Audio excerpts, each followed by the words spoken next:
You still believe the children's stories about the tiny helpless shepherd boy. You think I defeated the giant Goliath with nothing but pure blind faith. What a beautiful, comforting lie they teach you in the safe churches. Let me tell you the cold, ballistic calculation behind that famous rocky valley. Goliath was a slow, blind, heavy infantry tank trapped in ancient copper armor. I was a high-velocity missile launcher holding a deadly leather sling. A smooth river stone flies at 30 meters per second with kinetic energy. I did not step into the valley to become a holy martyr today. I stepped into the mud to execute an obsolete soldier with physics. The giant fell down before he could even raise his massive iron spear. That was my very first taste of the dirty rules of survival. True power does not belong to the biggest and the loudest warriors. True power belongs to the cold operator who changes the complete game matrix. But winning a bloody duel is very different from surviving a royal court. Old King Saul looked at my young, smiling face with deep, freezing terror. The crazy old ruler realized the crowd loved the clever shepherd boy more. A young hero is always a massive existential threat to an old throne. I had to learn how to walk on sharp knives every day. I became a master of false smiles and calculated humbleness in public. Saul sent me into the worst battlefields to get my body destroyed. I returned every single time with hundreds of bloody Philistine trophies instead. The old king even threw his heavy iron javelin at my head. I had to escape into the dark, cold caves of the wild. I went from a celebrated national savior to a desperate, hunted wild animal. You cannot imagine the deep, bitter loneliness of those long, rocky nights. I learned that human loyalty changes faster than the desert winter wind. I did not survive the wilderness by praying for soft, holy mercy. I built a fierce private army out of broken, desperate outlaws. I recruited the angry debt collectors and the violent mercenaries of the border. We became a pack of hungry wolves waiting in the long shadows. I even worked as a cold mercenary commander for our bitter enemies. Yes, the future Holy King of Israel protected the cities of the Philistines. That is the dark historical truth they love to erase from textbooks. Survival does not care about your clean reputation or your pure national pride. Survival only cares about who has the sharpest swords at the dawn. When King Saul finally died on the bloody mountain of Gilboa, I did not shed pure tears of holy sadness for the state. I saw a massive vacuum of supreme power opening up before me. I marched into the ancient city of Hebron with my iron warriors.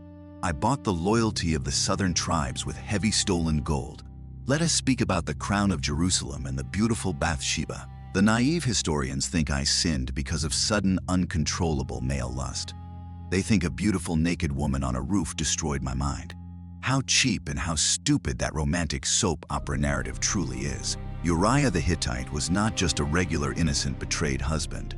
He was a powerful elite foreign general holding a massive military faction. His mercenaries controlled a vital sector of my new fragile military force.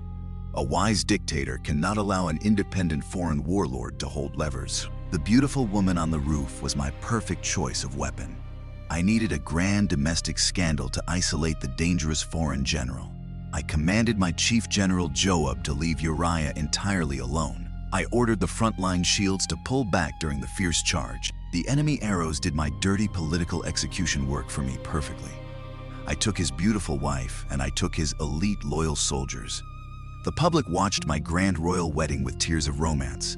They never saw the cold, calculated math behind the soft silk curtains. I traded one dead foreign general for absolute control of the army. That is how you consolidate a fragile kingdom in the ancient East. You do not build a golden temple with clean, innocent white hands. You build a stable empire with the secret blood of your giants. But the universe has a very dark sense of poetic justice. The silent blood of Uriah crawled into my own royal bed sheets. The dark shadow of murder became the heavy DNA of my house. My own children learned the art of betrayal from their father. My handsome son Absalom looked at my aging face with my eyes. He did not see a holy father who loved him deeply. He saw an old decaying lion holding a giant treasury of gold. The young prince built his own political faction in the city gates. He stole the hearts of the common people with cheap promises. He raised a massive rebel army to cut my old wrinkled throat. I had to run away from my own grand palace at night. I walked up the Mount of Olives with bare bleeding feet. I wept bitterly under the cold, indifferent stars of the Middle East. The citizens who once sang my name now threw sharp rocks at me. The old shepherd boy was running from his own favorite brilliant son. That was the ultimate crushing weight of my premier historical crown. My private army under Joab finally crushed the young rebel forces. They found my beautiful son caught by his long hair in trees. Joab drove 3 iron darts directly through his young hot heart. When they brought me the news of our great military victory, I did not feel like a grand triumphant king of the world. I felt like a hollow ghost sitting in a house of blood.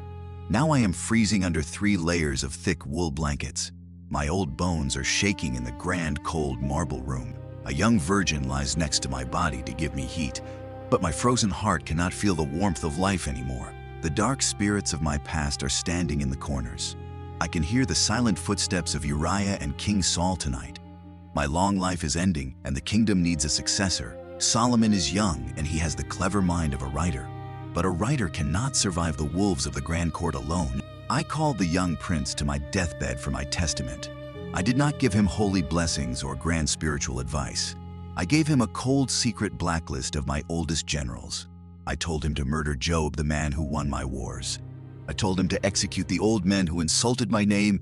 You must stain your young hands before you sit on the gold. You must bury the old giants to keep the crown stable. That is the final ultimate lesson of the dictator's dark math. I started as a pure shepherd boy holding a clean stone. I am ending as a cold monster covered in royal velvet. The world will remember my grand psalms and my holy temple. They will sing about my golden age for thousands of years, but they will never understand the true darkness of my soul. I carried the corpses of my friends to build this nation. I carried the corpse of my own son to keep it alive. Now the dark water is rising to take my old breath. Let the young king take the heavy crown into the light, and let the old corpse carrier finally sleep in the dark.